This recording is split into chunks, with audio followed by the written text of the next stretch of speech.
Thanks everyone for joining. We are at Highside in Frisco, enjoying one of their tasty beverages. Woo. Cheers. Cheers. I'm with Athena of Luna Lending. She just won Small Business of the Year award.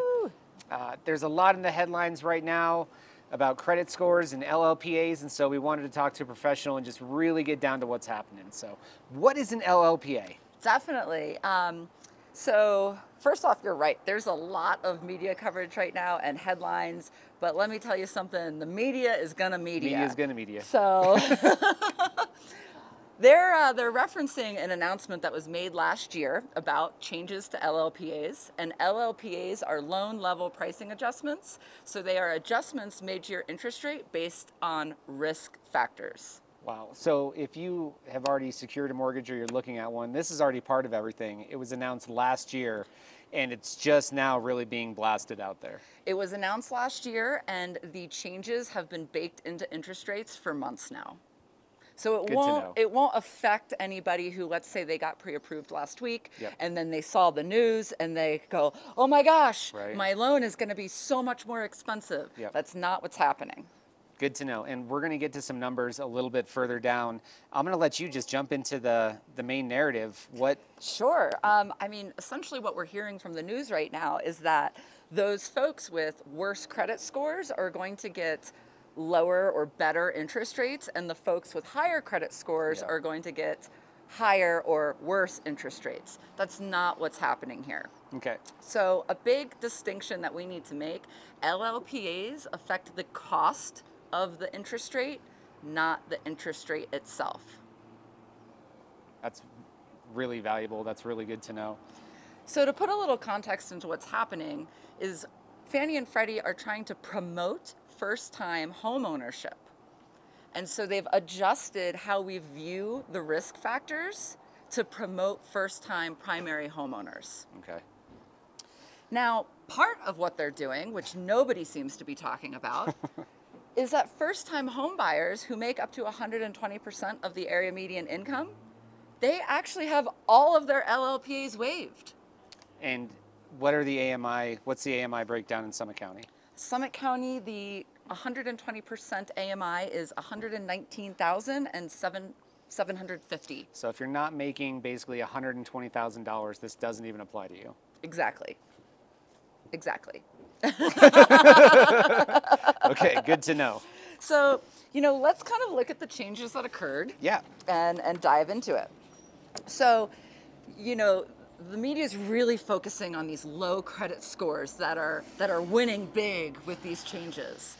But the fact is, they're talking about a unicorn scenario, a scenario that doesn't really exist, because they're saying that low credit scores in the low 600s, mid 600s, that are putting 5% or less down on their home, that they're going to get this huge benefit in their interest rate. Right. But those loans aren't going to get approved. Interesting. So there's not really, unless there's some compensating factors where they have a really low debt to income, which would be, all their liabilities and their mortgage and their housing expense compared to their income, that would have to be really low, like 10%. Which it's a unicorn. It doesn't happen.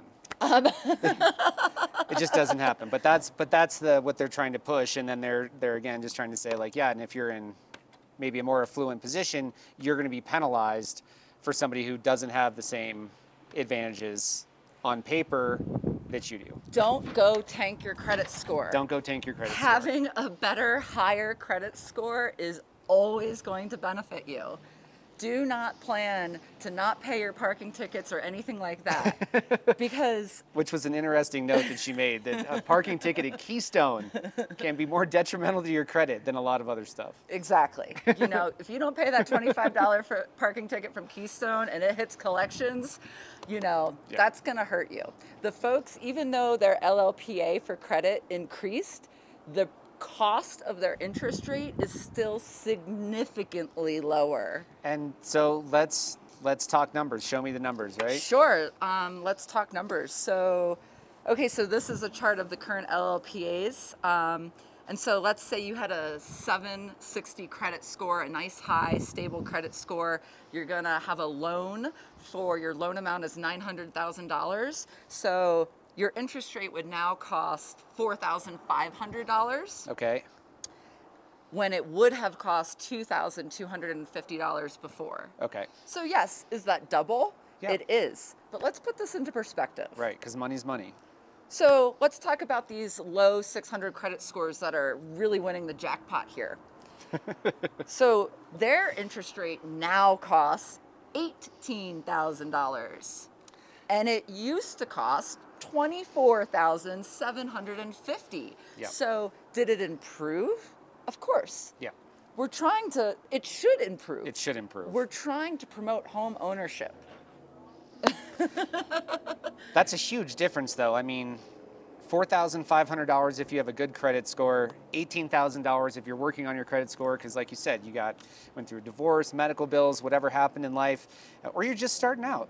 Credit happens. Credit. So many things happen with your credit. You know, life happens, and we shouldn't be really dragging those folks through the mud because life hit them. Yeah.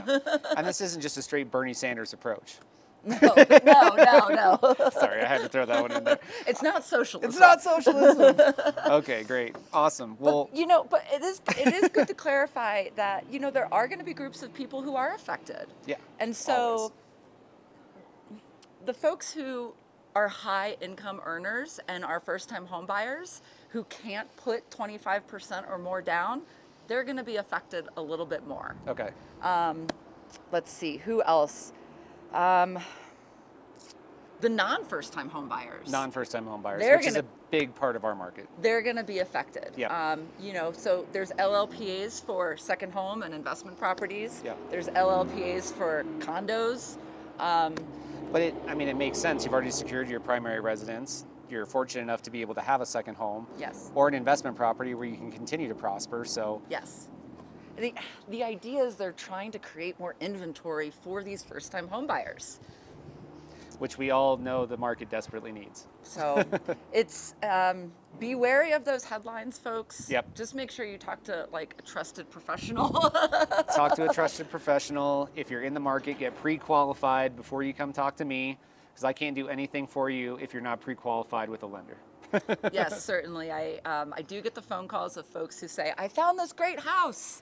But the first step, getting pre-approved. Yeah, pre-approved. Well, thank you so much for shedding light on that, because like I said, Luke and I spent a couple hours just reading articles yesterday and our heads are spinning. And Yes. so that's why we wanted to talk to the pro and see what's really going down. In any of those articles, did they talk about the first-time homebuyers LLPAs waived up to 120% AMI? They didn't mention it one time in any of the articles. We looked at USA Today, Fox News, CNN, you name it. That wasn't mentioned in any of those articles. Doom and gloom, and then they cut to the cat in a tree. Well, Cheers, you heard it Ryan. here. Cheers. Thanks, Athena.